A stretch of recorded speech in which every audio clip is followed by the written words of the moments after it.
no person shall be convicted of any offense except in violation of law first sub clause la irukku. Second, no person shall be prosecuted and punished for the same offense more than once. ஒரு குற்றத்துக்கு ஒரு தடவை தான் தண்டிக்கணும்னு இருக்கு. இதே இதுதான் சிஆர்பிசியில் 300 இருக்கும்னு சொன்னேன். அங்கே ஒரு தடவை விசாரிச்சுட்டு அவன் குற்றம் இல்லைன்னு விட்டுட்டாலே திரும்ப விசாரிக்க முடியாது சிஆர்பிசி படி. இதை விட அது கொஞ்சம் வைடு. அடுத்தது, no person accused of any offence shall be compel to witness thereof அப்படிங்கிறது 2 முக்கியமான செக்ஷன். அதில் முக்கியமான விஷயத்த ஆர்டிகிள் 20 சொல்லலாம். இனி 16வது கேள்வி இப்போ. Article 25 guarantees to all person equally. Article 25 என்ன கொடுக்கு அப்படிங்கிறது கேள்வி. அது என்ன சொல்லுதோன்னா, all persons are equally entitled to freedom of conscience and right to freely to profess practice and propagate religion. அவரோட மதத்தை ப்ராக்டிஸ் பண்ணால் அதை பற்றி பேசுறதுக்கு அதுக்கு உரிமை கொடுத்துருக்காங்க. Profess practice and propagate religion அப்படிங்கிறது ஃபண்டமெண்டல் ரைட்டில் 25 ஆர்டிக்கிள் 1 ஆர்டிக்கிள் 25 வருது.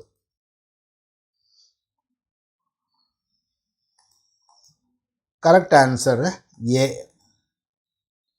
இனி 17, article 29 guarantees the right to preserve one's own culture, language, script and right to admission to state maintained or state aided education institution. Right to preserve one's own culture, language, script and right to admission to state maintained or state aided educational institution is guaranteed. இது article 29. இது correct answer வந்து ஏ. Any section of the citizen residing in the territory of India or any part of thereof having a distinct language, script or culture of its own shall have the right to preserve the same. ஏதாவது சிலருக்கு கொஞ்சம் இடத்துல மட்டும் இருந்தால் கூட அவங்க அதே லாங்குவேஜை வச்சுக்கிடலாம். அவங்க லாங்குவேஜுக்கு ஒரு சப்போர்ட்டிவாக இருக்கணும்னு அதை ஆர்டிகல் 29 கொடுக்காங்க.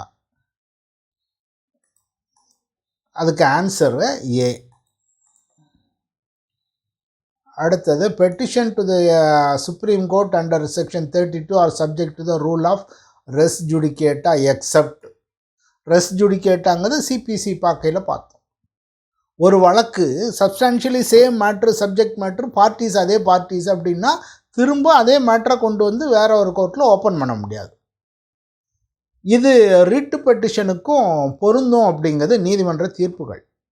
சட்டத்தில் சொல்லலை, சட்டத்தில் சிபிசியில் சொல்லுவாங்க. அதே இது ரிட்டுக்கும் பொருந்தும். ஒரு ரிட்டு பெட்டிஷனை கொடுத்துட்டு 4 நாள் கழித்து அதை டிஸ்மிஸ் ஆன பிறகு புதுசாக அதே காரணம் அதே விஷயங்களை வச்சு அதே பார்ட்டிஸுக்கு கொண்டு போக முடியாது. ஆனால் அதுக்கு அங்கே ஒரு எக்ஸப்ஷன் இருக்குது. அது என்னன்னா answer B. Res judicata is not applicable to habeas corpus. Habeas கார்பஸ்ன்னா வேர் இஸ் த பாடி அப்படிங்கிறது மீனிங்கு. பிரிங் த பாடி அப்படின்னா அதாவது யாராவது ஒருத்தனை அடைச்சி வச்சான்னா ஹேபியஸ் கார்பஸ் பெட்டிஷன் கொடுக்காங்க. ராங்ஃபுல்லி டீடைன்டு இல்லை ஒருத்தன் காணாமல் போயிட்டான்னா போலீஸு தேடி கண்டுபிடிக்கலையா அப்படின்னா அங்கே ஹேபியஸ் கார்பஸ் பெட்டிஷன் கொடுத்துட்டு கோர்ட்டு வந்து அவங்கள போலீஸ்காரரை தேடி பிடிச்சி கொண்டு வா அப்படின்னு கேட்க போகிறாங்க. இதுக்கு வந்து ரெஸ் ஜுடிகேட்டா இல்லை. முதல்ல ஒரு பெட்டிஷன் கொடுக்கும், அதுக்கு பின்னால் வேறு சில விஷயங்கள் வருது அப்படின்னு சொன்னால் 2வது ஒரு பெட்டிஷன் கூட கொடுக்கலாம். ரெஸ் ஜுடிகேட்டாவுக்கு ஒரு எக்ஸப்ஷனாக ரிட் ஆஃப் ஹேபியஸ் கார்பஸ் வருது. இனி 19வது, which among the following is not a fundamental right? Right to strike, exploitation, equality, freedom of religion. இதில் எது இல்லை அப்படிங்கிறது கேள்வி. there is no fundamental right to strike. ஸ்ட்ரைக்குக்கு போகிறதுக்கு ஃபண்டமெண்டல் ரைட் இல்லை. ரைட் டு ஃபார்ம் அசோசியேஷன் இருக்குது, அது கொடுக்கும். நம்ம நீ ஒரு அசோசியேஷன் ஃபார்ம் பண்ணிக்கோன்னா அந்த அசோசியேஷன் ஃபார்ம் பண்ணி அது வழியாக நான் ஸ்ட்ரைக்கு போவேன், எனக்கு அசோசியேஷனுக்கு உரிமை இருந்தது அதனால் ஸ்ட்ரைக்குக்கு உரிமை இருந்ததுன்னு இல்லை, இது ஒரு நீதிமன்ற தீர்ப்பு. இதில் இனி அடுத்து 20வது கேள்வி.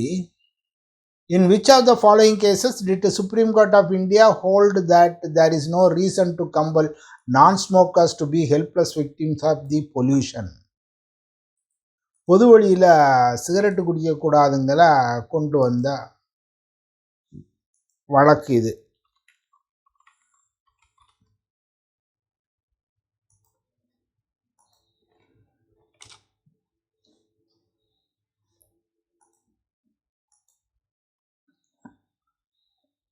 இந்த சுப்ரீம் கோர்ட் இந்த கேஸில் என்ன சொல்லுவாங்க, smoking is injurious to health and may affect the health of smokers, but there is no reason that health of passive smokers should also be injuriously affected.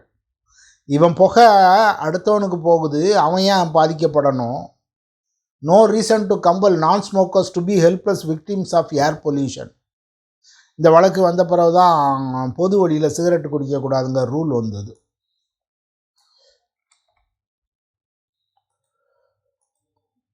கேரளாவில் ரொம்ப அதிகமாக இருக்கும் சிகரெட்டு குடிக்கிறது, பீடி அதில் ரொம்ப அதிகம். அந்த கம்பெனியெல்லாம் இப்போ இல்லாமல் போன மாதிரி ஆயிட்டு.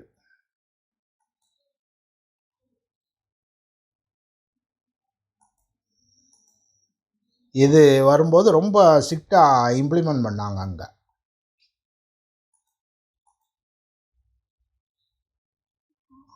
இருபத்தி ஒன்று, President can be removed by way of impeachment which can be made by Supreme Court, Rajya Sabha, members of Lok Sabha and Rajya Sabha cannot be impeached அப்படின்னு ஒரு 4 கேள்வி. எப்படி பிரசிடெண்ட்டை வெளியே அனுப்ப முடியும் அப்படிங்கிற ஒரு கேள்வி. இது ஆர்டிக்கிள் 21 இதை பற்றி சொல்லலாம். ப்ரப்போசல், இது ஒரு நீளமான ஆர்டிக்கிளில், அதை ஒரு சபையில் கொண்டு வரணும், அடுத்த சபையில் பாஸ் பண்ணணும், இதெல்லாம் இருக்குது. அதை நான்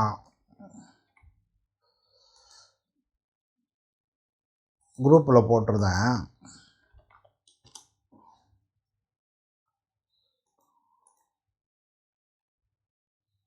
ஆன்சர் வந்து சி. 2 சபைகளும் சேர்ந்து தான் அவரை வெளியே அனுப்ப முடியும்.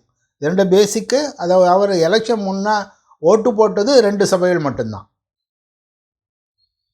அது இல்லாமல் எம்எல்ஏக்களும் ஓட்டு போடுதாங்க. இதில் இவங்கள such a resolution shall be moved after at least 14 days notice in writing, 1/4 of the total number of members of the house.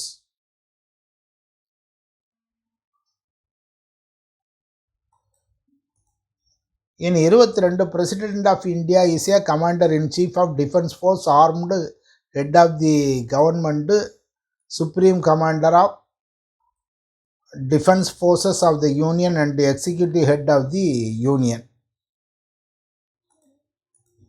இதில் சரியான ஆன்சரு 2. அதாவது முப்படைகளுக்கும் தளபதிகளுக்கும் தலைவராக இருக்கிறது பிரசிடெண்ட். அது 1. 2வது, அவர் தான் executive head of the union,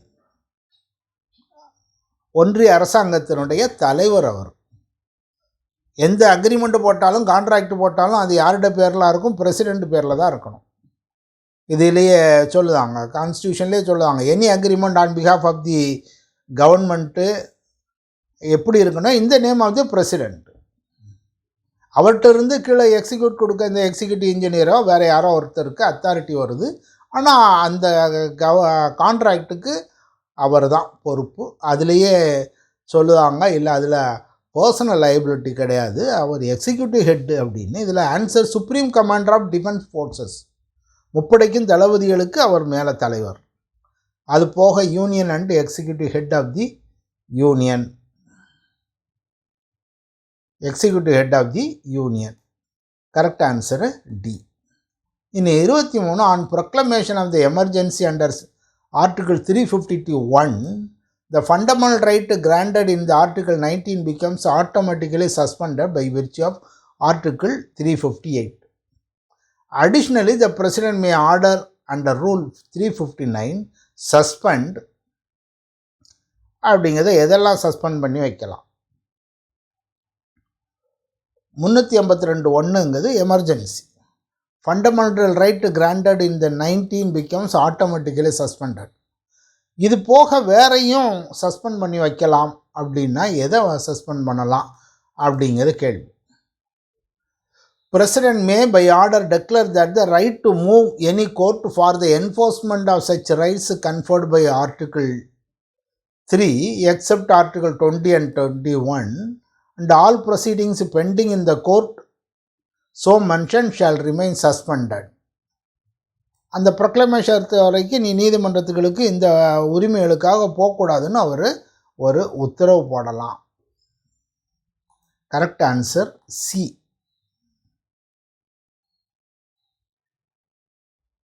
Suspend enforcement or any of the fundamental rights specified in Article 20 and 21.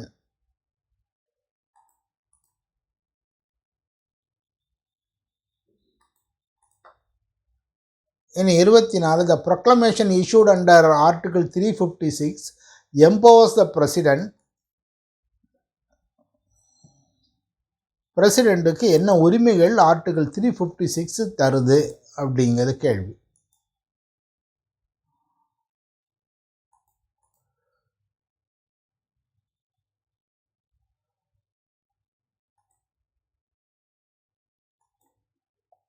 Correct answer அதுக்கு C. Assumes himself all or any of the functions of the government of the state or all or any of the powers vested exercisable by the 356 Article 356 வாசிக்கல. சின்னதாக இருந்தால் வாசிக்க, இல்லாட்டா குரூப்பில் போட்டுருங்க. 356 ரொம்ப பெருசு. உங்களுக்கு கான்ஸ்டியூஷன் நான் நேற்று டவுன்லோட் போட்டேன் இல்லையா, அதில் எடுத்துக்கிடுங்க. 356 எப்போ வருதுன்னா, ஒரு ஸ்டேட் கவர்மெண்ட்டுடைய எக்ஸிக்யூட்டிவ் ஒழுங்காக வேலை செய்யலை, கவர்மெண்ட் வேலை செய்யலை. If the president on receipt of a report from the governor of a state or otherwise is satisfied that the situation has arisen in which the government of state cannot be carried on in accordance with the provisions of the constitution, the president may by proclamation assume himself all the functions of the government of the state and all any other powers, declare that the powers of the legislature shall be exercised by under the authority of the parliament, make such incidental and consequential provision as appear to the president to be necessary, desirable for giving effect for the object of the proclamation. Any such proclamation may be revoked or varied by the subsequent proclamation. இந்த 356 வச்சுட்டு central government, union கவர்மெண்ட்டில் power இருக்கும்போது president என்ன செய்யலாம், பிரசிடெண்ட்டுக்கு power கொடுத்துருக்காங்க. ஒரு மாநிலத்தில் அதனுடைய அரசியல் அமைப்பு சட்டப்படி அவங்க நடக்கலை, அவங்க நிர்வாகம் சரியில்லைன்னா அந்த அரசாங்கத்தை கலைச்சி வீட்டுக்கு போக சொல்லிடலாம். அவங்களுடைய பவர் இவங்க எடுத்துக்கிடலாம். அசம்பிளியோட பவரை பார்லிமெண்ட்டுக்கு போயிடும். இதுதான் 356 உள்ளது. இது முன்னால் உள்ள பீரியடுகளில் ரொம்ப அதிகமாக உபயோகித்தாங்க. ஒரு கவர்மெண்ட்டு இருந்து சென்ட்ரலில் வேறு ஒரு கவர்மெண்ட் வரும்போது ஸ்டேட் கவர்மெண்ட்டு ஆப்போசிட் பார்ட்டியில் இருக்க எல்லா ஸ்டேட் கவர்மெண்ட்டையும் கலைச்சி வெளியே போய் சொன்னாங்க. சரண் சிங்னு ஒரு ஹோம் மினிஸ்டர் இருந்தார், மொரார்ஜி தேசாய் பீரியடு. அதுக்கு பின்னால் அந்த பீரியடில் என்ன செய்தாங்க, எல்லாரையும் வெளியே போச்சோன்னா. அதாவது என்ன சொல்லுவாங்க, நீ எம்பி எலெக்ஷனில் உங்களுக்கு எல்லோரும் ஓட்டு போடலை, நீ தோத்துட்ட, எதிர்பார்ட்டி தோத்துட்டான், அதனால் மக்கள் உனக்கு மேலே நம்பிக்கை இல்லை அப்படிங்கிற மாதிரி பேசி அது எல்லாத்தையும் தொடச்சாங்க. அது ரொம்ப காமனாக இருந்தது. இப்போ 2 சுப்ரீம் கோர்ட்டு தீர்ப்பு வந்த பிறகு இப்படியெல்லாம் நீங்கள் உபயோகிக்க முடியாதுன்னு சொன்னதுனால கட்டுப்பட்டு இருக்காங்க. அதனால தான் இப்போது சைடு ரூட்டில் போயிட்டாங்க. முன்னால் என்ன செய்வாங்கன்னா, உடனே கலைச்சிட்டு எலெக்ஷன் வச்சு ஜெயிச்சுட்டு வந்துடுவாங்க. எலெக்ஷன் எப்படின்னா 6 மாதம் கழித்து எலெக்ஷன் வைப்பாங்க. அது வரைக்கும் கவர்னர் பீரியடில் கவர்னருடைய கையில் ஆட்சியாக இருக்கும். கவர்னருங்கிறது சென்ட்ரல் கவர்மெண்ட் ஆள். அப்போ அதுக்கு சாதகமான வகையில் நடந்துக்கிட்டு அப்படி ஒரு எலெக்ஷன் வச்சு ஜெயிச்சு வருவாங்க. இப்போ அதுக்கு சுப்ரீம் கோர்ட்டுகள் தீர்ப்புகள் எதிராக இருக்குது.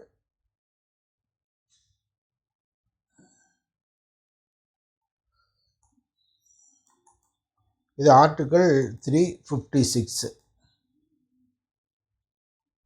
இதில் என்னன்னா ஸ்டேட் கவர்மெண்ட்டுடைய பவர் அவரே எடுத்துக்கிட்டாரு, லெஜிஸ்லேஷன் பவரை பார்லிமெண்ட்டு கொடுத்துருந்தார். ஆன்சர் வந்து சி ரெண்டுமே. இனி 25வது, the central government can assign any function of the states on the directive of the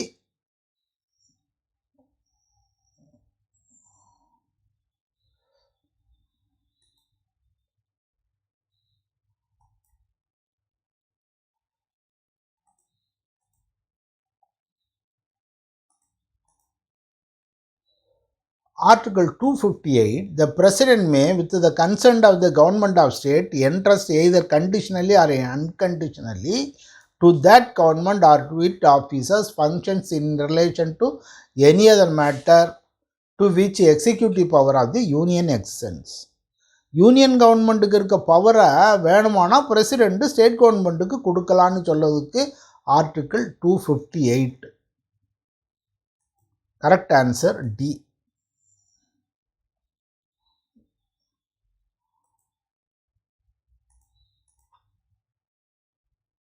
The president may, with the consent of the... Hello?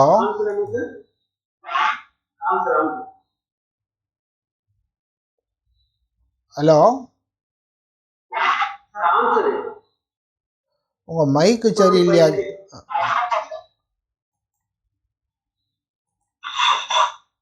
Answer கேட்கீங்களா?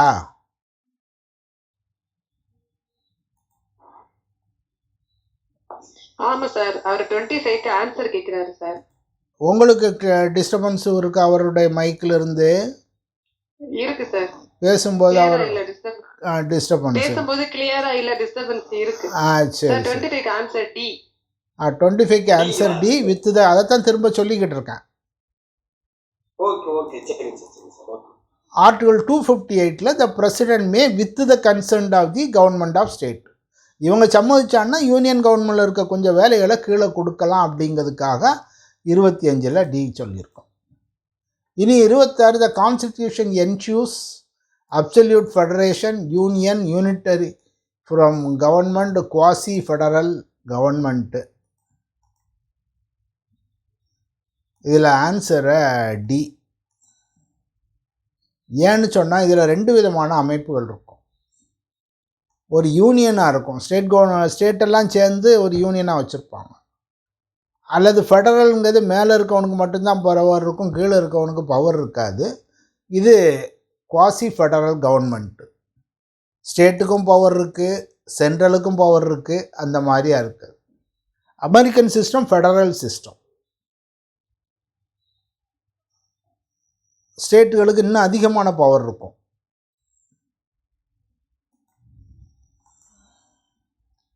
இனி 27, the Indian parliament has a power to form a new state by separation of territory, increase diminishing area, alter the boundary of the state அப்படிங்கிறது கேள்வி. இதில் பார்த்தாலே நமக்கு தெரியும் எல்லாம் அப்படிங்கிறதான் கரெக்டான answer.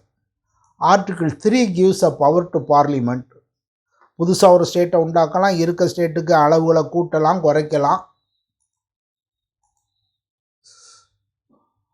Alter the boundaries, increase or diminish the area of state, நிறைய ஸ்டேட்டுகளை புதுசாக உருவாக்குனாங்க.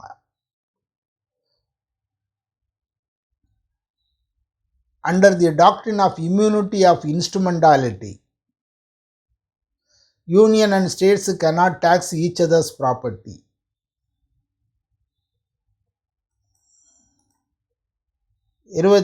Doctrine of immunity of instrumentalities means state and central governments have immunity from paying taxes imposed by other.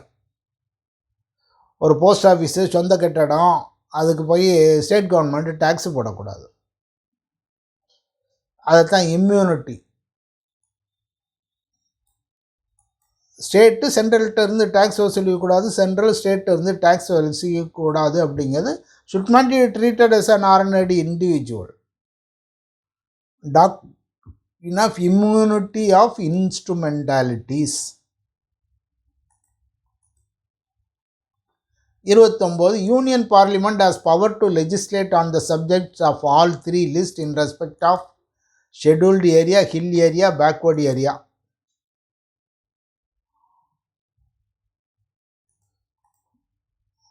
இது article 245. Parliament may make laws for the whole or any part of the territory. Answer D. 30வது a member of the state public service commission, state public service commission can be removed on the ground of misbehavior only after the enquiry has been held by. State public service கமிஷனோட மெம்பரை எப்படி அவரை வேலையிலிருந்து எடுக்கலாங்கிறத ஒரு கேள்வி. Correct answer வந்து B. Article 317 இதுக்குள்ள ஆன்சர் இருக்கு. The chairman or any other member of the public service commission shall only be removed from office by order of the president on the ground of misbehavior after the Supreme Court, on reference being made to it by the president, has on inquiry held in accordance with the procedure prescribed in that behalf under Article 145. Removed by his order, by the order of the president. ஆனால் supreme கோர்ட்டுக்கு ஒரு reference கொடுத்து அவங்க என்ன order கொடுக்காங்க, என்ன விசாரித்து report கொடுக்காங்களோ அதை வச்சுட்டு கொடுக்கணும் அப்படிங்கிறது பதில். Article 317 correct answer B. Panchayats were given constitutional status by எந்த அமெண்ட்மெண்ட்?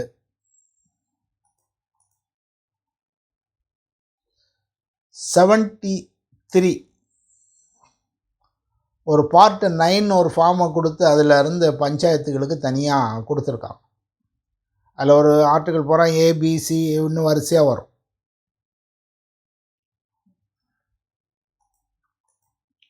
அடுத்தது concept of directive principle. Concept of directive principle of state policy is borrowed from Germany, France, Ireland, USA.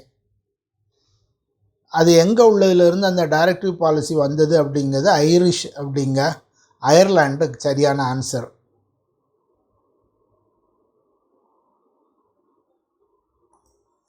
முப்பத்தி 33 freedom under article 19 are sacrosanct and inalienable. Subject to reasonable restriction தான் சரியான பதில். எல்லா fundamental ரைட்லேயும் கீழே ஒரு வார்த்தையை கொடுத்துருவாங்க சப்ஜெக்ட் டு ரீசனபிள் ரெஸ்ட்ரிக்ஷன்னு. அப்படி ஆர்டிகிள் 19 உங்களுக்கு கூட்டம் கூட உரிமை இருக்குது, தொழில் பண்ணலாம், சப்ஜெக்ட் டு ரீசனபிள் ரெஸ்ட்ரிக்ஷன். ஒருத்தர் நான் மதுபான தொழில் செய்வேன்னா அந்த ஸ்டேட்டில் மதுபான தொழில் நீ செய்யக்கூடாதுன்னு ஸ்டேட்டு சட்டம் போட்டு அது கட்டுப்பட்டு இருக்கணும். Subject to reasonable restriction.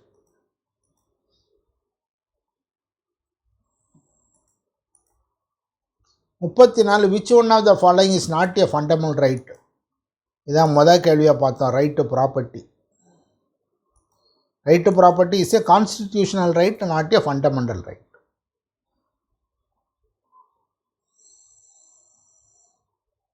44th Amendment 1978 abolished the right to property as a fundamental right by repealing Article 19 Clause 1F and Article 31 from Part 3. Instead, the Act added a new Article number 300A under the heading Right to Property. இந்த சாப்டரில் இந்த ஒரே ஒரு section ஒரு article தான் வச்சுருக்காங்க, அதை வச்சு அங்கே கொண்டு போய் வச்சுருக்காங்க. அது இந்த ஆர்டிக்கிள் பார்ட் 3ல் வர ஆர்டிகிள்ஸ் மட்டும்தான் நமக்கு ஃபண்டமெண்டல் ரைட்ஸ். இது வந்து தனியாக போயிட்டு அதனால் இது கான்ஸ்டிடியூஷனல் ரைட்டாக இருக்குது.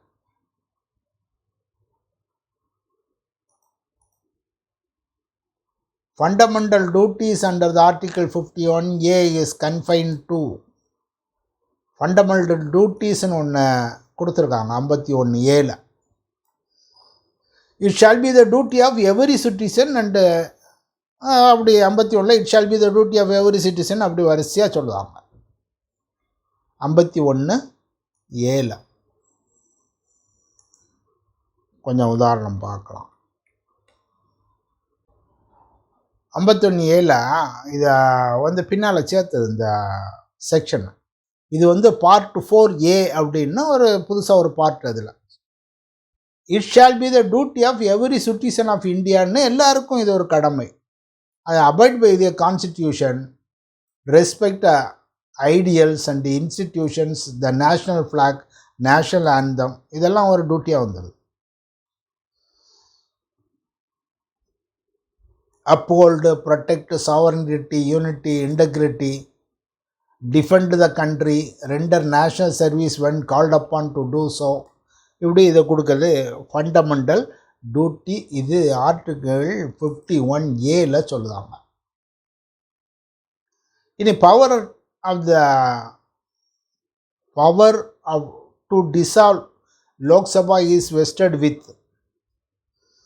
லோக்சபாவை கரைச்சி வீட்டுக்கு போனோம் அப்படின்னு சொல்லுது. யாருக்கு இருக்குன்னா article 85 deals with sessions of parliament, prorogation and dissolution, states the president may from time to time dissolve the house of the people. மக்களவையை கலைக்க பிரசிடெண்ட்டுக்கு பவர் இருக்கு. 36. 37 the constitutional authority vested with the power of declaring caste, tribes as scheduled caste. ஒரு ஜாதி வந்து இது scheduled cost, இது schedule ட்ரைப்பு அப்படின்னு சொல்லக்கூடியது யார் அப்படின்னு கேட்காங்க. யாருக்கு அந்த அதிகாரம் இருக்குது? பார்லிமெண்ட்டுக்கா, ஹோம் மினிஸ்டருக்கா, பிரசிடெண்ட்டுக்கா அப்படின்னு. இதுக்கு answer article 341 empowers the president. Answer C.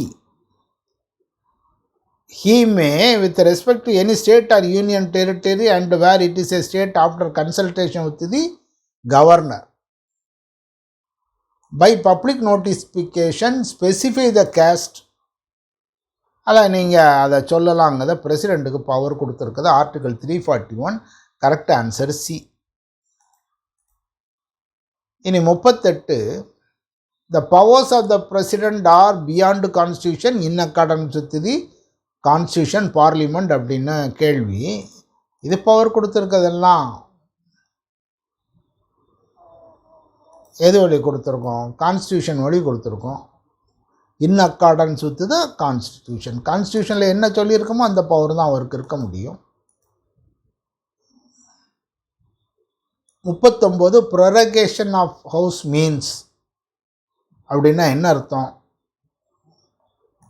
அதுக்கு answer prorogation implies the end of the sitting as well as the session. It does not mean the dissolution. As per Article 85, the President may prorogue the House. Generally, the President issues a notice for the session's prorogation a few days after the House is adjourned, signed by the presiding officer of the House.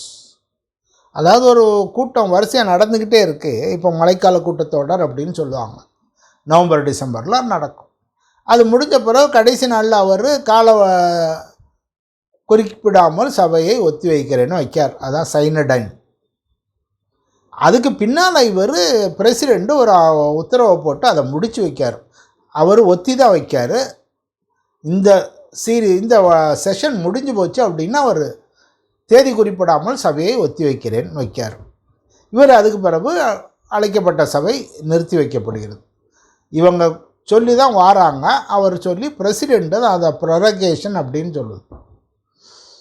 The president issues a notice a few days after the house is adjourn சைனடை.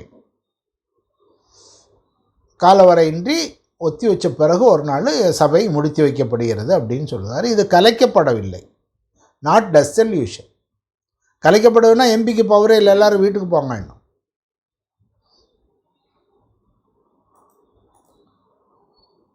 இனி 40 42nd amendment rise the term of Lok Sabha to எத்தனை வருஷம் அப்படின்னு.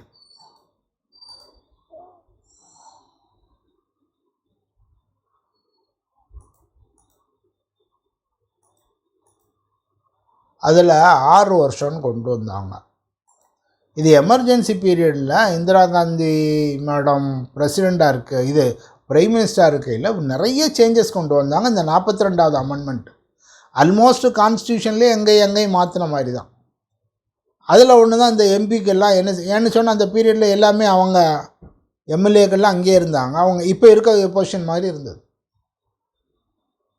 குறிப்பிட்ட அளவு எம்எல்ஏக்களும் ஓட்டு போடணும் கான்ஸ்டியூஷனை மாற்றும் போதுன்னு. அப்படிங்கும்போது அந்த மாதிரி பவரில் இருந்தாங்க. அவங்க என்ன செய்தாங்க, 6 வருஷம்னு கொண்டு வந்தாங்க. 6 வருஷம் என்ன ரீசனிங் கொடுத்தாங்கன்னா, இப்போது இவங்களுக்கு ராஜ்யசபா எம்பிஸ் எல்லாம் 6 வருஷம் இருக்காங்க. இவங்க எலெக்ஷன் பண்ணி போகிறவங்க 5 வருஷம் தான் இருக்காங்க. இப்போ 6 வருஷம்னு ஒரு பீரியடை மாற்றிக்கிட்டாங்க. அவங்களுக்கும் கூட ஒரு வருஷம் அந்த பீரியடில் இருக்கலான்னு ஒரு எண்ணம் இருந்தது. அப்படி மாற்றினாங்க. அது சப்சக்வெண்ட்டாக இந்த 42வது அமெண்ட்மெண்ட்டை பின்னால் 44வது அமெண்ட்மெண்ட் வந்து எல்லாமே அது கொண்டு வந்ததெல்லாம் இல்லைன்னு ஆக்கிட்டாங்க. ஆஃப்டர் எமர்ஜென்சி பீரியட் முடிஞ்ச பிறகு அந்த கவர்மெண்ட்டு 44வது அமெண்ட்மெண்ட்டில் இதை பூரா இல்லைன்னு ஆக்குறாங்க. அதனால தான் இப்போ 5 வருஷம்னு இப்போ தொடருது. இனி 41 minimum age to become a member of a council of states. ஒரு எம்எல்ஏ ஆகுறதுக்கு எம்எல்ஏ இல்லை எம்பி தான், கவுன்சில் ஆஃப் ஸ்டேட்ஸ். எத்தனை வயசு? Article 84 clause B. In the case of member of councils of state not less than 30 years. In the case of members of house of people not less than 25. Rajya Sabha எம்பிக்கு 30 வயசு. Ordinary MP மக்களவை MP அப்படின்னு சொன்னால் லோக்சபா 25 வயசு. இது correct answer B. Article 84 clause பியில் இருக்குது. இனி 42. Every judge of supreme court including chief justice unless resigned or removed எப்போ ரிட்டையர்ட் ஆவாங்க அப்படிங்கிறது 42வது கேள்வி. Answer C. ஆர்டிகிள் 124 கிளாஸ் 2 65 வயசு.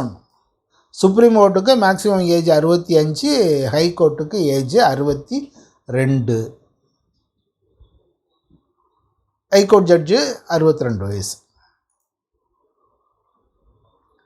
43. Minimum number of judges to sit on the constitution bench or on bench which gives advisory opinion on the reference to president must be. ஒரு constitution bench இல்லாட்டா supreme கோர்ட்டுக்கு ஒரு president இதுக்கு உங்களுடைய ஒப்பீனியனை சொல்லுங்கன்னு reference கொடுத்தாருன்னா அதில் எத்தனை பேர் இருக்கணும் அப்படின்னு. கான்ஸ்டியூஷன் பெஞ்சு எவ்வளோ பேர் இருக்கணும்? Article 145 clause 3. minimum number of judges who are to sit for the purpose of deciding any case involving a substantial question of law as to the interpretation of this constitution or for the purpose of hearing any reference under article 144, that is power of president to constitute supreme court, shall be 5. 5 பேரும் minimum வேணும். Constitution bench substantial question of law வரும்போது.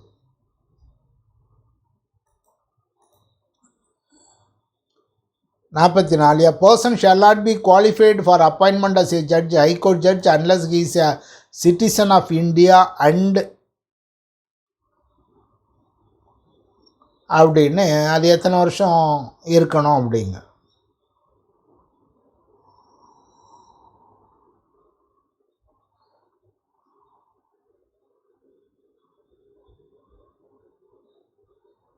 He has been for at least 10 years an advocate of high court or 2 or more of such courts in succession. ஒரு high கோர்ட்டில் 10 வருஷமாக அவர் register பண்ணி இருந்திருக்கணும். அல்லது 2 or more of such court.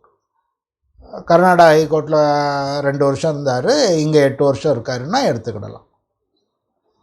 Correct answer B. 45. The article of constitution which automatically becomes suspended on proclamation of emergency. எந்த article உடனடியாக suspension ஆகுது அப்படிங்கிறது எமர்ஜென்சிக்கில். Article 358 says that nothing in Article 19 shall restrict the power of the state as defined in Part 3 to make any law to take any executive action. Article 19 ஆட்டோமேட்டிக்காக suspend ஆயிடுது. அரசாங்கம் அது பாதிக்கும் அளவில் எந்த சட்டமும் போடலாம், எந்த எக்ஸிக்யூட்டிவ் ஆக்ஷன் எடுக்கலாம். இது correct answer B. 46 article 356 clause 4 proclamation of emergency in the state ceases to operate automatically after. ஒரு நான் சொன்னேன் இல்லையா, மாநிலங்களில் இல்லைன்னா கவர்னர் ஆட்சின்னு அந்த காலத்தில் சொல்லுவாங்க. அதை ஸ்டேட் கவர்மெண்ட்டோட கண்ட்ரோலு எம்எல்ஏக்கள் இல்லை, கவர்னருடைய ஃபுல் கண்ட்ரோலில் இருக்கும். அப்படி இருக்கும்போது அதனுடைய மேக்ஸிமம் பீரியட் எவ்வளவு அப்படிங்கிறது கேள்வி. A proclamation so approved shall unless revoked cease to operate on the expiration of 6 months from the date of issue of proclamation. இந்த 6 மாதத்துக்குள்ளே என்ன செய்யணும், அது இல்லைன்னு ஆயிடுது. நீங்கள் அதுக்குள்ளே வேறு ஒரு எலெக்ஷனை வச்சு புதுசாக ஒரு ஸ்டேட் கவர்மெண்ட்டை அங்கே கொண்டு வரணும். 47 which article of constitution abolishes untouchability, தீண்டாமை ஒழிப்பு? எந்த article? Article 17 abolition of untouchability.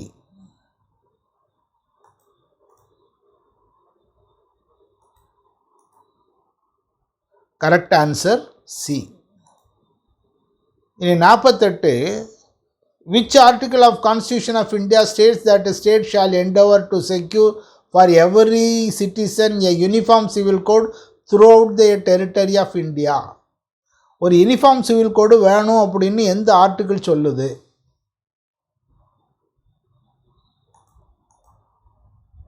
Correct answer D. Article 44 uniform civil code வேணும் அப்படின்னு சொல்லலாம்.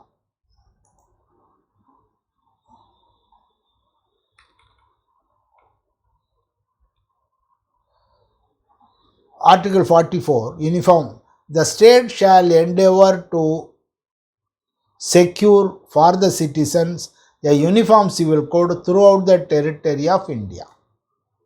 இந்தியா முழுதுக்கும் ஒரே ஒரு சிவில் சட்டம் வேணும். இப்போ சிவில் சட்டங்கிறது மாறி மாறி இருக்குது. நமக்குள்ள ட்ரான்ஸ்ஃபர் ஆஃப் ப்ராப்பர்ட்டியில் உள்ள செக்ஷன்ஸு முஸ்லீமுக்கு செல்லாது. இப்படி சில இடங்களில் சில பர்சனல் லாவை அப்படி கொண்டு போகிறோம். அதனால் பொதுவான ஒரு உரிமையல் சட்டத்தை வேணும் அப்படிங்கிறது இருக்குது. யூனிஃபார்ம் சிவில் கோடு அதை சொல்லக்கூடியது செக்ஷன் 44. அப்போவே இதை கொண்டு வரும்போதே கொண்டு வர முடியாதுன்னு தெரிஞ்சது. ஏன்னா அப்போது பல ராஜாக்கள் இருந்தாங்க. ஒவ்வொரு ராஜாக்களும் ஒவ்வொரு சட்டங்களை வச்சுருந்தாங்க. சில ஏரியாவில் அவங்கள்ட்ட சட்டங்கள் வேறையாக இருந்தது. அதனால் ஒரு எக்ஸப்ஷன் கொடுத்தாங்க. இந்துக்கள் சட்டமும் 1956 தான் வருது, பின்னால் தான் வருது. ஹிந்து மேரேஜ் ஆக்ட் எல்லாமே பார்த்தீங்கன்னா 56 வரும். இது என்ன ஒரு டிமாண்ட்டு, இது எல்லாருக்கும் பொதுவான ஒரு சட்டம் இருக்கணும், எல்லோரும் இந்தியர்கள் எல்லோரும் ஒரே சட்டம் இருக்கணும் அப்படிங்கிற ஆர்டிகிள் 44 சொல்லிவிட்டு அதை எந்த மாதிரி சொல்லியிருக்காங்கன்னா ஷேல் எண்டவர், அதாவது முயற்சி செய்யணும், முடிவு செய்யுங்க அப்படின்னு அதில் சொல்லலாம். 48க்கு ஆன்சரு டி, ஆர்டிகிள் 44 சொல்லுது. இனி 49 which one of the following is not a fundamental duty as defined under article 51A of the constitution? அதில் நான் சொன்னேன் இல்லையா, கொஞ்சம் ஃபண்டமெண்டல் டியூட்டியெல்லாம் சொல்லியிருக்காங்க. இதில் எது அது இல்லை அப்படின்னு ஒரு கேள்வி.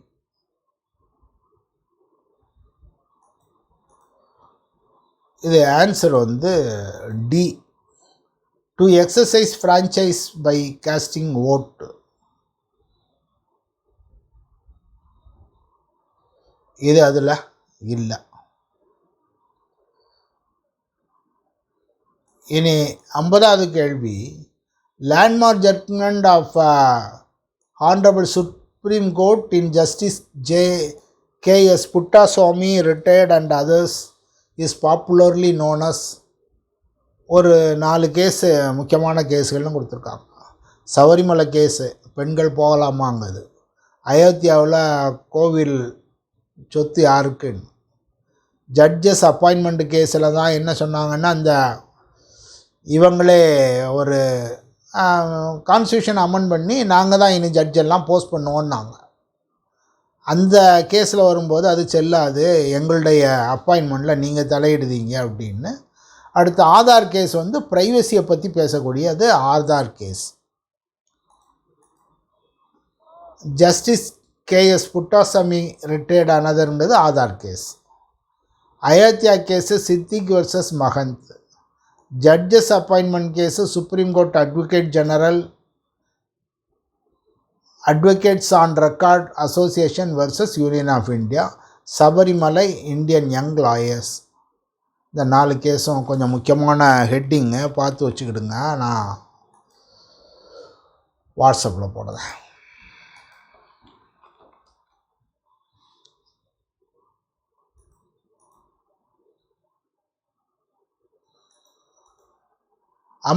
As per Article 24 of Constitution, no child below the age of years shall be employed to work in any factory, mine, engaged as artists. எந்த வயசுக்குள்ள ஆர்டிகிள் 24 சொல்லுதாங்க, no child below the age of 18 years. Correct answer A.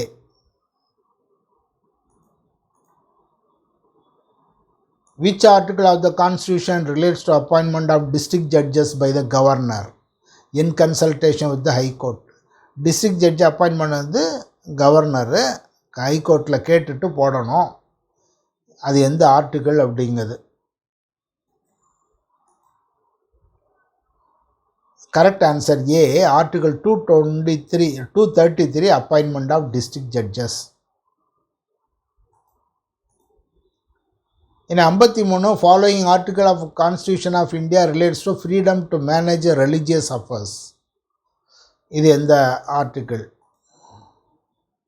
Article 26 freedom to manage religious affairs.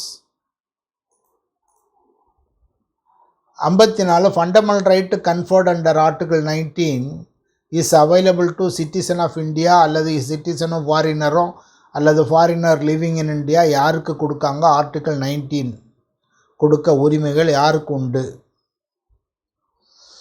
Article 19 என்ன சொல்லுதுன்னா, all citizen shall have the right அப்படின்னு சொல்லுவாங்க. ஸ்பெசிஃபிக்காக citizen சொல்லியாச்சு, அதனால் ஃபாரினர்ஸ் எனக்கு ஃபண்டமெண்டல் ரைட்டு இருக்குது அப்படின்னு வந்து கேட்க முடியாது. 55 president of India may make declaration to the effect of proclamation of emergency under எந்த ஆர்டிகிளுக்கு அவர் எமர்ஜென்சி வைக்கலாம் அப்படின்னு. Article 352 proclamation of emergency. Answer C. 56 who among the following does not have the right to vote for election இந்த president of India. President எலெக்ஷனுக்கு யாருக்கு இதற்கு power இல்லை? Speaker, Lok Sabha, Vidhan Sabha, president's nominee in Rajya Sabha, deputy speaker in Lok Sabha. Article 54 சொல்லுவாங்க, president shawl be elected by the members of an electoral college. Electoral காலேஜ்னு சொல்லுதோம், அது யாருன்னா elected members of both houses of parliament, elected members of legislative assemblies. இங்கே சில nominee MP உண்டு, அவங்களுக்கு ஓட்டு இல்லை. பழைய சீஃப் ஜஸ்டிஸ் நாமினி எம்பியாக உள்ளே போய் உட்காந்துருக்காரு பார்லிமெண்ட்டில், அவருக்கு இல்லை.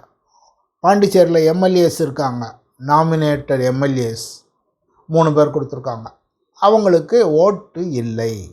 அது தவிர only elected members both houses of parliament and electors members of legislative assembly, இவங்க தான் அதில் ஓட்டு போட முடியும். What type of writ can be issued for an illegal detention? ஒருவனை பிடிச்சி வச்சா என்ன ரிட்டு போடணும்? இப்போ தான் கொஞ்ச நேரத்துக்கு முன்னால் சொன்னேன், ஹேபியஸ் கார்பஸ்ன்னு. வேர் இஸ் த பாடி அல்லது பிரிங் த பாடி அப்படிங்கிறதுக்குள்ள அர்த்தம். ஒருத்தனை அடைச்சி வச்சான்னா அந்த ரிட்டு தான் போடணும்.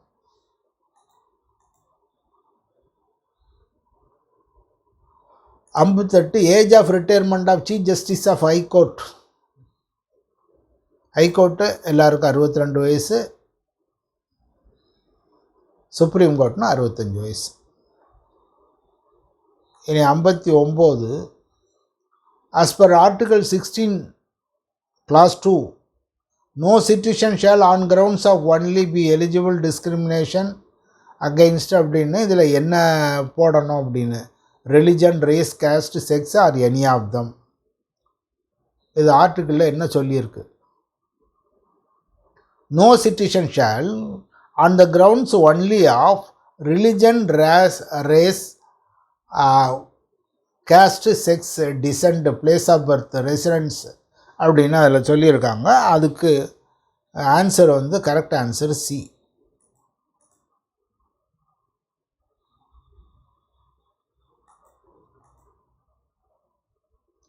இனி 60 article 39A pertains to 39A எதை பற்றி சொல்லுது?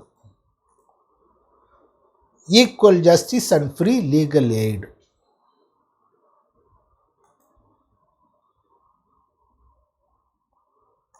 இல்லை ஏதாவது கேட்கணுன்னா கேளுங்க. 1 மணி நேரம் ஆயிட்டு. ஒன்றும் இல்லையா?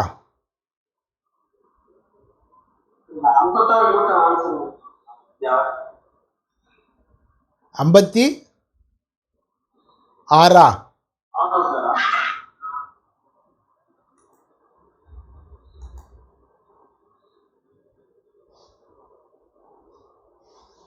President shall be elected by the electoral college. Electoral collegesல elected members of Rajya Sabha, Lok Sabha, elected members of legislative assemblies, இவங்க மட்டும்தான் ஓட்டு போடுவாங்க. அவங்களுக்கு ஒவ்வொருத்தருக்கும் வேல்யூ கொடுப்பாங்க. அந்த வேல்யூ வச்சு கொடுக்குது. அது ஒரு பெரிய கால்குலேஷன். அது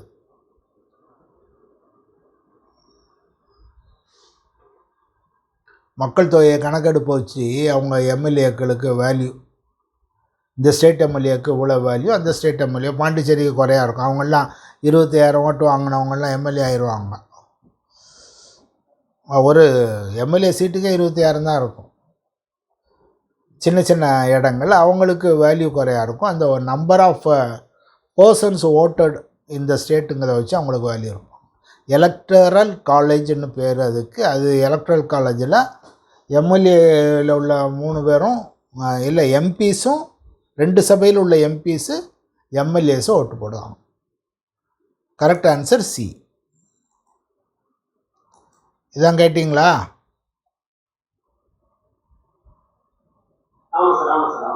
சரி, வேறு எதுவும் கேட்குங்களா?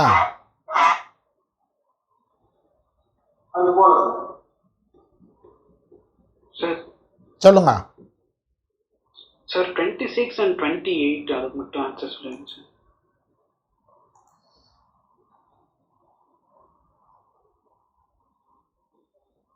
26, 28.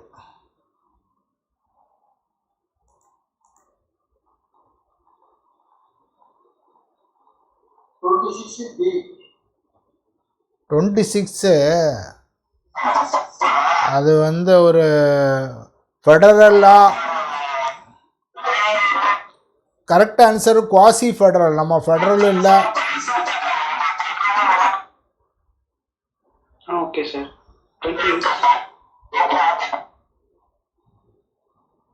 ஃபெடரல் இல்லை, இது இல்லை, குவாசி ஃபெடரல் அப்படிங்கிறது.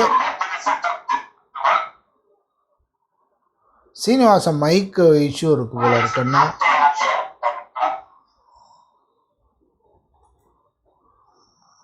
இருபத்தி 28 நான் உங்களுக்கு சொன்னேன். Doctrine of immunity of instrumentalities. இவங்களுக்கு அவன் டேக்ஸு கட்டக்கூடாது, கேட்கக்கூடாது. ஆன்சர் வந்து A. Okay sir, thank you sir.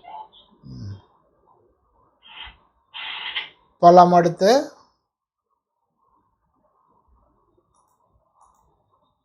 சரி, இனி அடுத்து போகலாம். S.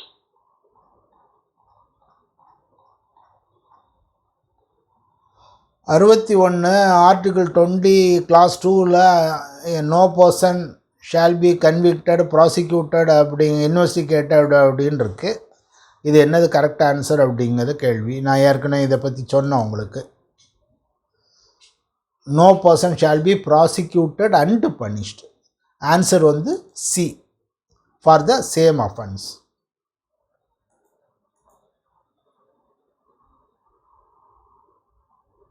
Provision to financial bill is provided under எந்த ஆர்டிக்கிளில் சொல்லியிருக்கு அப்படின்னு.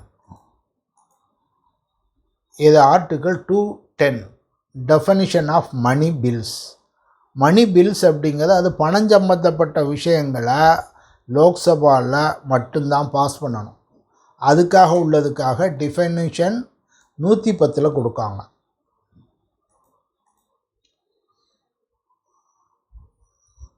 In the Indian Constitution adopted by the Constitution Assembly என்ன டேட்? 26 நவம்பர் 1949. என்னைக்கு இருந்து எஃபெக்ட் வந்ததுன்னா 26 ஜனவரி 1950. 2 மாதம் கழித்து வந்திருக்கு. இனி 64.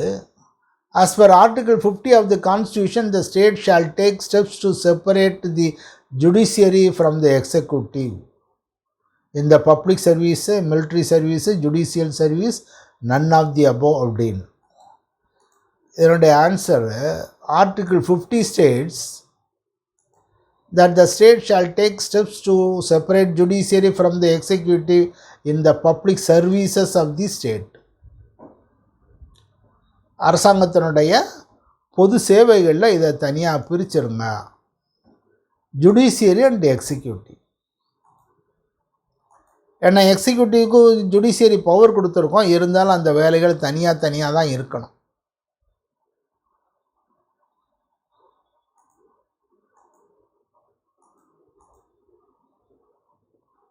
அறுபத்தி as per Article 227 of the Constitution, every High Court shall have superintendents over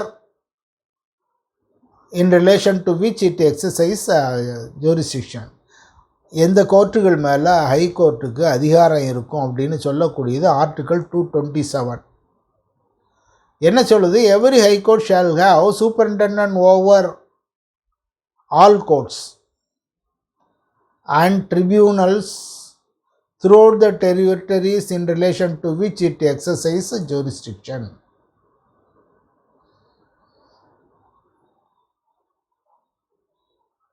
All courts and tribunals throughout the territories in relation to which it exercises jurisdiction.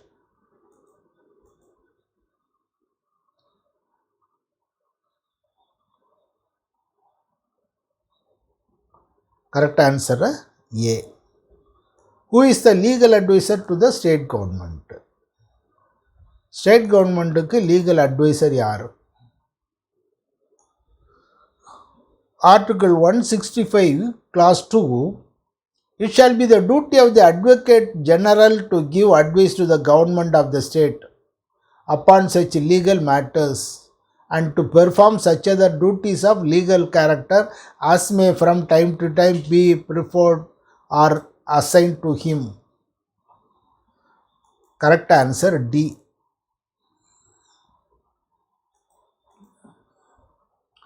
அறுபத்தேழு as per Article 54 of the Constitution, President shall be elected by the members of the Electoral College. இப்போ தான் பார்த்தோம். Consisting of ministers, Prime Minister, Chief Justice னு கொடுத்துருக்காங்க. இது answer none of the above. Electoral College consisting of MLAs and MPs. Elected MLAs and elected MPs.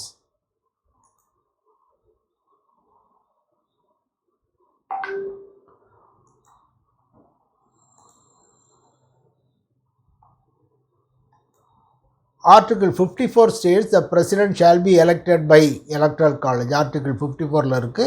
Answer வந்து D, none of the above. இனி 68 as per article 76 class 3 attorney general shall have the right of audience in all high courts, in the supreme courts, in courts of territory of all courts in the territory. 68 article 76 class 3 that in the performance of his duties attorney general shall have the right of audience in all courts in the territory of India. எந்த கோர்ட்டில் வேணும்னாலும் வந்து வாதாடலாம். Attorney general. இனி 69 which of the following words appears first in the preamble? Liberty, justice, fraternity, equality.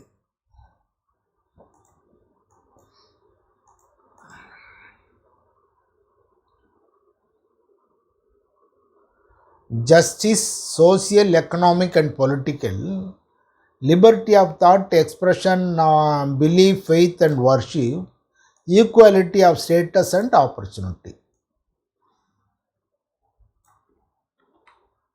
Correct answer C.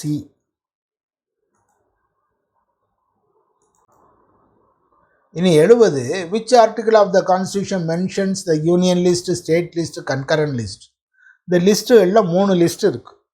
சிலதை union மட்டும் வச்சுக்கிட்டாங்க, சிலதை state கொடுக்காங்க, சிலதை கன்கரண்டில் இருக்காங்க. அதை சொல்லுது யார்? அது எந்த ஷெட்யூலில் சொல்லுவாங்க? 7th schedule article 246 17. இதை சொல்லக்கூடியது 7th ஷெட்யூல். உதாரணத்துக்கு டிஃபென்ஸு அதெல்லாம் சென்ட்ரல் மட்டும்தான். வெளிநாடுகள்லேருந்து வரக்கூடியது இதெல்லாம் பார்க்காங்க. அந்த விஷயங்கள் ஃபாரின் அஃபேர்ஸ் அதெல்லாம் சென்ட்ரல் பார்க்காங்க. ஸ்டேட்டு இங்கே உள்ள லோக்கல் அட்மினிஸ்ட்ரேஷன் இது போல் விஷயங்களை ஸ்டேட்டு பார்க்காங்க. 2 பேர் கன்கரண்ட் லிஸ்ட்டுன்னா அது அவங்களும் பார்த்துக்கலாம் இவங்களும் பார்த்துக்கலாம். உதாரணத்துக்கு எஜுகேஷன் பாலிசி அவங்களும் உண்டாக்குறாங்க இவங்களும் உண்டாக்குறாங்க. அது common concurrent list. 71 justice, social, economic and political is guaranteed by fundamental right or writ issued or enshrined in preamble. Sir சொல்லுங்க. சார் 70ல which article கேட்டதா? அது 246 தானே சார்? which schedule கேட்டிருந்தா 7th schedule. அவங்க which article தான், எந்த ஆர்டிக்கலில் தான் 3 list சொல்கிறாங்க அப்படின்னு சொல்லாமல் ஆன்சராக கொடுத்துருக்கூடாது இல்லையா? இல்லை சார், விச் ஷெட்யூல்னு கேட்டிருந்தா மேபி நம்ம 7th ஷெட்யூல்னு சொல்லலாம். விச் ஆர்டிக்கல்னு கேட்டதால இருங்க 245 என்ன சொல்லுதுன்னு பார்க்கலாம். நீங்கள் சொல்ல கரெக்டா 246 சொல்லலாம். ஆர்டிக்கல்னு கேட்டிருக்கிறதுனால 246 சொல்லலாம். Correct answer. இது என்ன 246 இதில் தான் நாட்விஸ்டாண்டிங் anything in class 2 and 3 Parliament has exclusive power to make laws with respect to any of the matters enumerated in list 1 in the 7th schedule.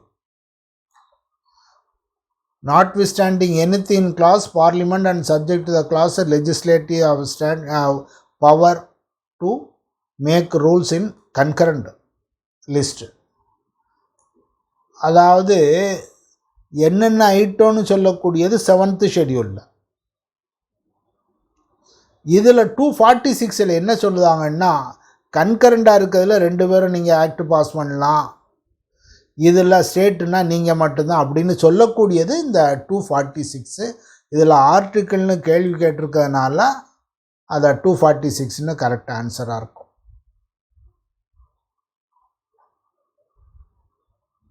Which article of the Constitution?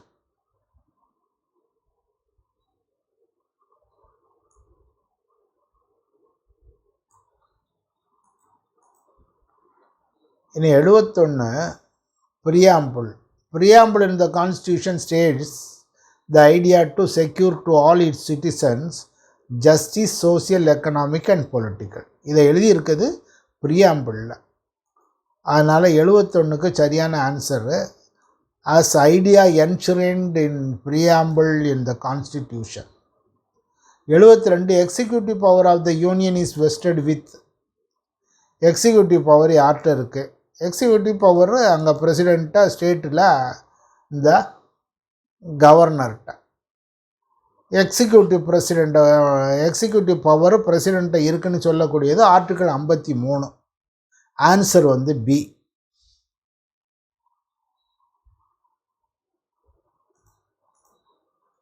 இனி 73 right to life emanates from article 21. வாழ்வதற்கு உரிமையை கொடுக்குது article 21. Includes right to tie, does not include right to tie அப்படின்னு கேள்விகள் வரிசையாக கொடுத்துருக்காங்க. எது correct?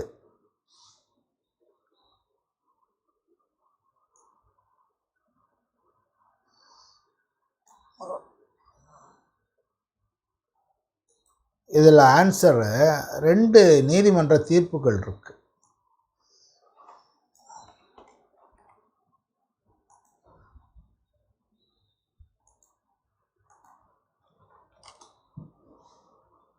ஒரு ரத்னம் வர்சஸ் யூனியன் ஆஃப் இந்தியாவில் 1994 இன்க்ளூஸ் த ரைட் டு டைன்னு கொடுத்துட்டாங்க. இன்க்ளூட்ஸ் த ரைட் டு டைன்னு கொடுத்தாச்சுன்னு சொன்னால் suicide is not an offence.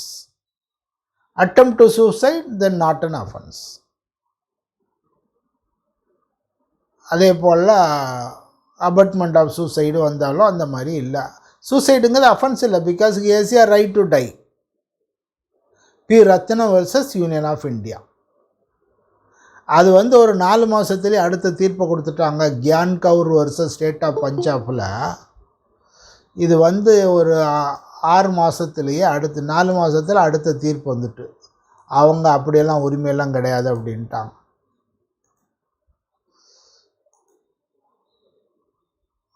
அந்த தீர்ப்பில் என்ன சொல்லுவாங்க? இதில்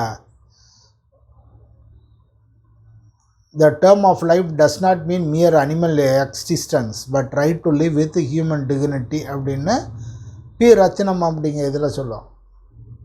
இதில் அடுத்த கேஸில் right to tie is not included in the article 21 வந்துட்டாங்க. அப்போ right to tie is not included in article 21.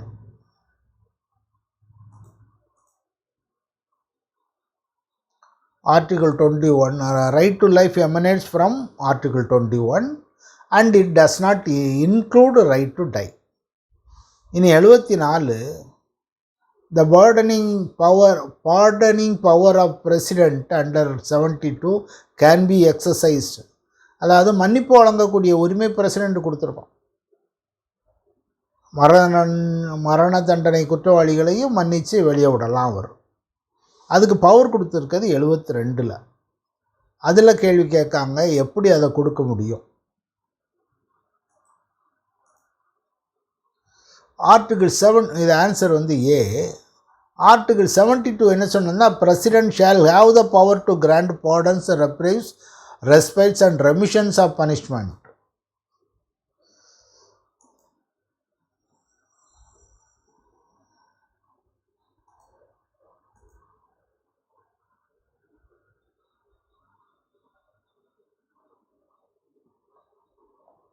only after the trial or on sentence of the conviction.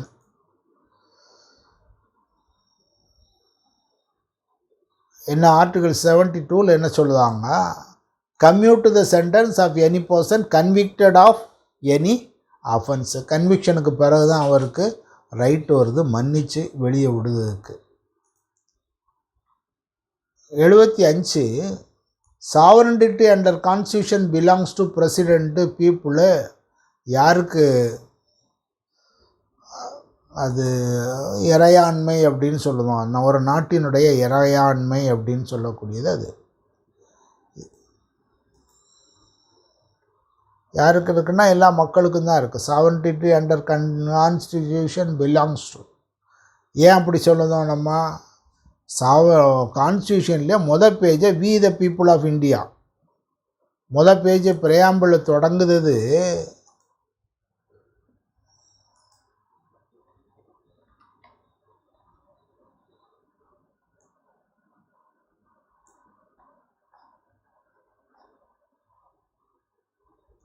We, the people of India, having solemnly resolved to constitute India into a sovereign socialist secular democratic republic and to secure all its citizen அப்படின்னா அதில் வருது. அதனால் இது சாவரண்டிட்டிங்கிறது மக்கள் தான். அது எப்படி மக்கள் வருது? நம்ம ஓட்டு போடுதோம். நம்ம ஓட்டு போடுறதுனால அவர் ஒருத்தர் எம்பி எம்எல்ஏ ஆகுதார். அவர் எம்பி எம்எல்ஏ ஒரு பிரசிடெண்ட் வைக்காங்க. அவர் எக்ஸிக்யூட்டிவ் பார்ட். அவருக்கு வேலை எக்ஸிக்யூஷன். அந்த எக்ஸிக்யூஷனுக்கு அந்த ஆளை எப்படி நம்ம அப்பாயின்ட் பண்ணதும்? நம்ம ஒரு ஓட்டு போடுதோம். அப்போ நம்ம ஒரு power, we are the people, நம்ம கண்ட்ரோலில் தான் இருக்குது நாடு. நம்ம ஓட்டு போடுதோம். அந்த ஓட்டு போட்டவரை நம்ம அதிகாரப்படி ஒரு ஏஜெண்ட் மாதிரின்னு வைங்களேன். ஏஜெண்ட் அவர் ஒரு சப் ஏஜெண்ட் போடுற மாதிரி அவங்க போய் ஒரு ஓட்டு எடுத்து போட்டு ஒரு ஆளை வைக்கும். அவர் தான் எக்ஸிக்யூட்டிவாக இருக்கார் இந்திய நாட்டுக்கு, எக்ஸிக்யூட்டிவ் பார்ட். ஆனால் but we are the people who have appointed the president indirectly.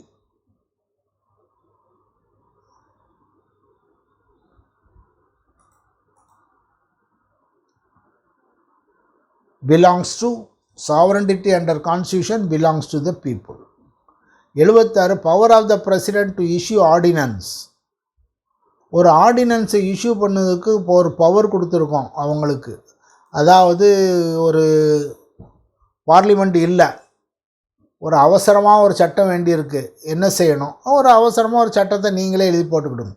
Executive பார்லிமெண்ட்டில் தான் வரணும். சட்டம் எழுதக்கூடியது யார்? பார்லிமெண்ட். அவங்க ஆக்ட் பாஸ் பண்ணுவாங்க, பார்லிமெண்ட் பாஸ் பண்ணுவாங்க, அல்லது ஸ்டேட்டு பாஸ் பண்ணுவாங்க. ஒரு பீரியடில் ரொம்ப அவசரமான சட்டம் வந்து அவசர சட்டங்கள் போடுவோம்.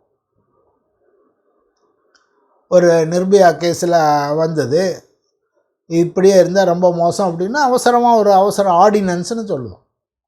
அந்த ஆர்டினன்ஸ் வந்து எக்ஸிக்யூட்டிவ் பவரா லெஜிஸ்லேட்டிவ் பவரா? ஆர்டினன்ஸுங்கிறது ஒரு ஆக்ட். அதே இதைத்தான் பின்னால் அடுத்த கூட்டம் வரும்போது, அடுத்து ராஜ்யசபையா மக்கள் சபை கூடும்போது, இல்லை ஸ்டேட் அசம்பிளி கூடும்போது இந்த ஆர்டினன்ஸை அங்கே உள்ளே வைக்காங்க. அது வந்து ஒரு ஆக்ட் ஆகுது, அல்லது அவங்க அதை ரிஜெக்ட் பண்ணி இது முடியாதுன்னு சொல்லலாம். It is a temporary measure. Legislative ஒர்க்கை எக்ஸிக்யூட்டிவ் எடுத்து அது செய்யக்கூடியது. சட்டம் பாஸ் ஆக்கணும்னா எம்எல்ஏ தான் பாஸ் பண்ணணும், இல்லை எம்பி பாஸ் பண்ணணும். ஆனால் இங்கே என்ன செய்தார்? பிரசிடெண்ட்டோ கவர்னரோ அவங்களே ஒரு சட்டத்தை வெளியிடுதாங்க.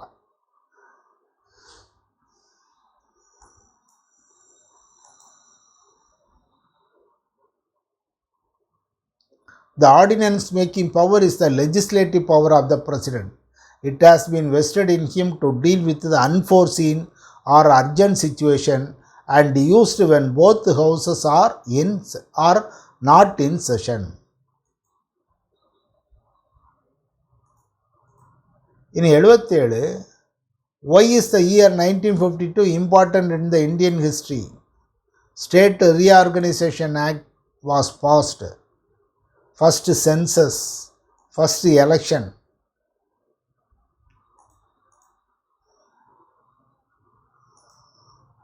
Correct answer, first general election to the Lok Sabha was held in 1952. அடுத்தது 70, the only president of India who was elected unopposed. இது வரைக்கும் எலெக்ஷன்லேயே இல்லாமல் ஜெயிச்ச ஒரே ஒரு பிரசிடெண்ட் நீலம் Sanjeeva Reddy.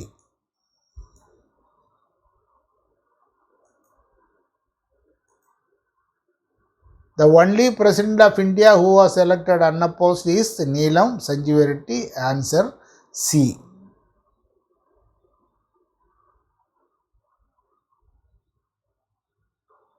In 79, study the following statements and pick the statement code.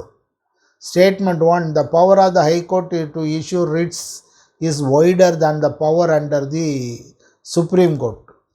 Statement number 2, the Supreme Court has the power to issue writs only for violation of fundamental right, whereas the High Court have invoked enforcement of fundamental right as well as legal rights. 2 பேருக்கு ரிட்டுக்கு permission கொடுத்துருக்கோம். ஹைகோர்ட்டும் கொடுத்துருக்கோம், supreme court. ஹைகோர்ட்டுக்கு கொடுத்துருக்கிறது article 226, supreme கோர்ட்டுக்கு கொடுத்துருக்கிறது article 32. Article 32ல் ஒருவருடைய அடிப்படை உரிமைகள் பாதிக்கப்பட்டால் மட்டுமே அங்கே ஒரு ரிட்டு அக்செப்ட் பண்ணுவாங்க, அதில் ஆர்டர் கொடுப்பாங்க. ஆனால் 226ல் ரெண்டும் நடக்கலாம். ஃபண்டமெண்டல் ரைட்டுக்கும் போகலாம், அதே போல் லீகல் ரைட்டுக்கும் ரிட்டு இங்கே செல்லுபடியாகும். அந்த ரிட்டை விட இந்த ரிட்டு இவங்களுடைய பவர் கொஞ்சம் அதிகம். அங்கே ஃபண்டமெண்டல் ரைட்டுக்கு எதிராக இருந்தால் மட்டும்தான் ரிட்டு செல்லும் சுப்ரீம் கோர்ட்டில் ஆர்டிகல் 32ல். இங்கே ஆர்டிகல் 226ல் ஹைகோர்ட்டில் வேறு சட்டப்பூர்வமான வேறு ரெமடிக்கும் நீங்கள் ரிட்டு யூஸ் பண்ணலாம். 80 த டாக்ட்ரின் ஆஃப் கலரபிள் லெஜிஸ்லேஷன் அப்படின்னா என்ன அப்படின்னு. ஒரு லெஜிஸ்லேஷனை சாதாரணமாக கொண்டு வர முடியாதுன்னா ஒரு கலர் அடித்து வேறு மாதிரியாக கொண்டு வரதான் கலரபிள் லெஜிஸ்லேஷன் அப்படின்னு சொல்லுவோம். ஆன்சர் வந்து A. One cannot be directly indirectly what A cannot do it directly. நேரடியாக செய்ய முடியாததை ஒரு வளைஞ்ச வழியாக ஒரு சட்டத்தை பாஸ் பண்ணி கொண்டு வரதை கலரபிள் லெஜிஸ்லேஷன் அப்படின்னு சொல்லுவோம். 80ஓட நிறுத்திக்கிடுவோம்.